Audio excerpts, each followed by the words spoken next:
Ang Pilipinas ngayon ay nasa ilalim ng de facto martial law. Hindi man deklarado, pero nararamdaman. Marami ay tahimik dahil sa takot na makasuhan, dahil nakikita na ang mga kritiko ng administrasyon ang mga unang sinasampahan ng kaso. Kamakailang inihayag ni Batangas 1st District Representative Leandro Legarda Libiste na anyay may mga palatandaan ang tinatawag niyang de facto martial law sa bansa, kaugnay ng umano'y panggigipit sa ilang sektor at kritiko ng administrasyon. Ayon kay Libiste, may pangamba umano ng ilang individual at grupo na makasuhan dahil sa kanilang mga pahayag, habang ang mga kaalyado ng administrasyon ay hindi umano napapanagot. Kaugnay nito, sinabi naman ng human rights lawyer at dating mambabatas na si Nery Colmenares na ang paggamit ng terminong de facto ay tumutukoy sa mga insidenteng kahintulad ng mga naranasan noong panahon ng martial law kahit walang formal na deklarasyon. Kung ano ang mga patakaran ng panahon ng martial law is still of course present until today.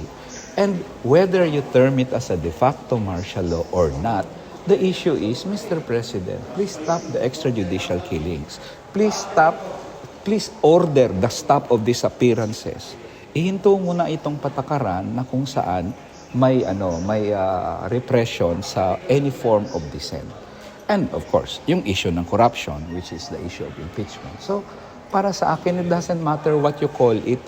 Ipinaliwanag ni Colmenares na kabilang dito ang mga alegasyon ng pananakot, banta sa ilang abogado at iba pang isyung may kaugnay sa karapatang pantao.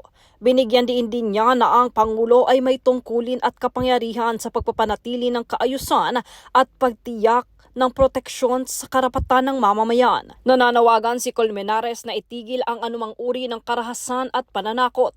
Sa panig naman ni Libiste, iginiit niyang inaasahan niya ang proteksyon ng pamahalaan sa karapatan ng mga mamamayan na magpahayag laban sa korupsyon. Samantala, wala pang direktang pahayag ang Malacanang hinggil sa pahayag na ito.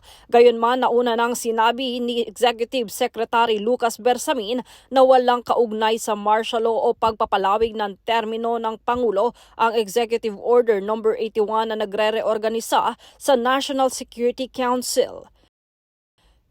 Jade Buhoy, nag-uulat para sa Golden Nation Network.